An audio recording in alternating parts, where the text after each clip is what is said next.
لو بتفكر تشتري كارت شاشه ومش عارف ايه احسن كارت لميزانيتك، فيديو النهارده لاي حد بيحاول يجمع جهاز كويس وبميزانيه مظبوطه، عشان زي ما انت عارف اهم القطع في تجميعات الالعاب والاداء خصوصا هي كارت الشاشه. هنقسم السوق لثلاث فئات سعريه: فئه ال 4000 وال 7000 وال 10000، وفي كل فئه نختار احسن ثلاث كروت شاشه موجودين في السوق حاليا، وهنقول ليه اخترناهم، هنعدي بسرعه على المواصفات بتاعتهم وكمان متوسط السعر الحقيقي اللي لقيته في السوق. وبعد ما نخلص الفئات هنجمع احسن كارت من كل فئه، وهنختار معالج واحد يمشي على الثلاث كروت من غير ما يعمل لنا عنق زجاجه، وكمان يكون احسن قيمه مقابل سعر. وفي الاخر هنشوف على السريع ارقام بنش مارك حقيقيه من اشهر الالعاب. وما تنساش تعمل اللايك، تسيب الاشتراك في القناه، وتعالى بينا نبدا.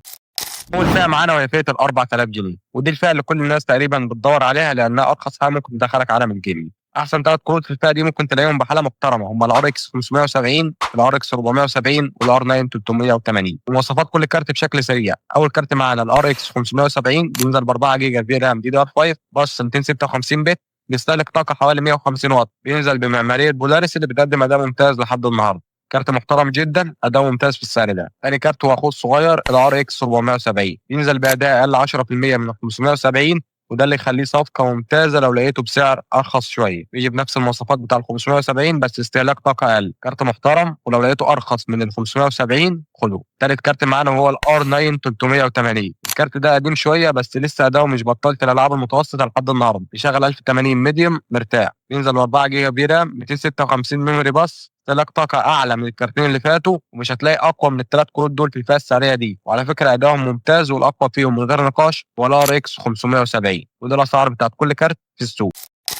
تاني فئه وهي الفئه اللي الناس كتير بتقف عندها، وهي فئه ال 7000، ودي الفئه فعلا اللي بتحس فيها انك داخل على اداء محترم، هتبدا تجرب العاب بجوده اعلى وكلمات اريح. والكارت الاول معانا في الفئه دي هو الجي تي اكس 1080. الكارت ده يعتبر وحش في الفئه دي، ده كان فلاج شيب زمان ولسه لحد النهارده بيقدم اداء محترم جدا، لانه ببساطه اقوى كارت في الفئه. هيشغل 1080 هاي مرتاح، سعره حاليا بقى مناسب جدا، ومواصفاته بينزل ب 8 جيجا دي دي ار 5، ميموري باص 256 بت، ترددات عاليه، بيستهلك طاقه حوالي 180 واط. وتاني كارت هو الجي تي اكس ال 1070. الكارت ده اقل من ال 1080 بحوالي 25% اداء، بس برضه لسه قوي واحسن من كل كروت الفئات الاقتصاديه. يعتبر نفس مواصفات ال 1080 بس 150 واط استهلاك طاقه، اداء ثابت، سعر كويس. اخر كارت معانا في الفئه وده بقى كارت جامد جدا هو الار اكس 5600 اكس تي. ده موجود لان اداؤه قريب جدا من ال 2070، اعلى من ال 580 واعلى من ال 590 بفرق محترم.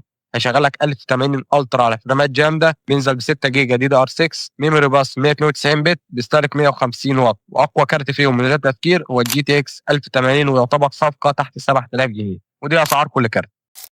نخش على اخر فئه واقوى فئه في الفيديو وهي فئه ال 10000. دي بقى الفئه اللي عايز اعلى اداء من غير ما يدخل في اسعار الكروت الجديده المجنونه حرفيا. الفئه اللي هتقول فيها العب 1080 هاي والترا، وكمان ممكن تدوس في 1440 و4K. اول كارت معانا في الفئه دي هو الوحده ار اكس 5700 اكس تي، الكارت اللي نزل من ام دي قبل ما تطلع للار دي ان اي 2. كارت قريب جدا من الار تي اكس 2070 سوبر، واقوى كارت في الفئه دي من ناحيه الاداء مقابل السعر. سعره تحت ال 10000 جنيه يخليه صفقه محترمه وممتازه، وبينزل ب 8 جيجا دي دي ار 6، ميموري باص 256 بت، ترددات عاليه جدا، استهلاك 225 واط. ثاني كارت هو ال 5700 اكس تي برضه، بس نسخه النايترو بلس او الريد ايفل. النسخه دي بتنزل ب 8 جيجا دي دي ار 6 بس بتنزل بكسر سرعه، بتنزل بتبريد احسن، استقرار احسن على المدى الطويل، وده اللي يخليه يدي اداء احسن ب 7% من النسخه العاديه. اخر كارت معانا هو محبوب الشعب الار اكس 6600. الكارت ده اصغر في الطاقه، ابرد، وكفاءته عاليه جدا، بيشتغل 1080 الترا بشكل مرتاح. ليه اخترناه؟ لانه كارت حديث بارد موفى، سعره اقل من ال 5700 اكس تي، بس 6600 حرفيا اختيار ذهبي. مواصفاته سريعه: 8 جيجا دي دي ار 6، 128 ميموري، بيستهلك 132 واط، والمعماريه الجديده بتاع اي ام دي الار دي ان اي 2. والاقوى فيهم من غير اي نقاش هو الار اكس 5700 اكس تي نايترو او ريد ايفل. ودي اسعار كل كارت. احسن معالج للثلاث كروت الشاشه واللي هيمشي عليهم من غير اي عنق زجاجه هو الرايزن 5 5600، اقوى قيمه مقابل سعر. المعالج ده سعره في مصر حوالي من 2500 ل 3000 جنيه، اعلى من ال 10400 اف، اعلى من ال 11400 اف، يعتبر قريب جدا من ال 13400 اف في معظم الالعاب. منصه الاي ام 4 الرخيصه هتركب على ماذر بورد زي البي 450 البي 550، وده يقلل معاك التكلفه. بيستهلك حراره قليله، تبريده محترم، وده يقلل التكلفه معاك من غير ما تخسر اداء. الرايزن 5 5600 بينزل ب 6 كور 12 مسار، بيوصل لبوست 4.4 جيجا هرتز، كاش 32 ميجا بايت، تي دي بي 65 واط. اداء ممتاز في الالعاب برامج الخفيفه المتوسطه، معالج قيمه مقابل سعر. وده البنش مارك اللي عملناه، وعلى السريع دي فريمات كل كارت. زي ما انت شايف معظم الالعاب اشتغلت على الثلاث كروت بشكل محترم.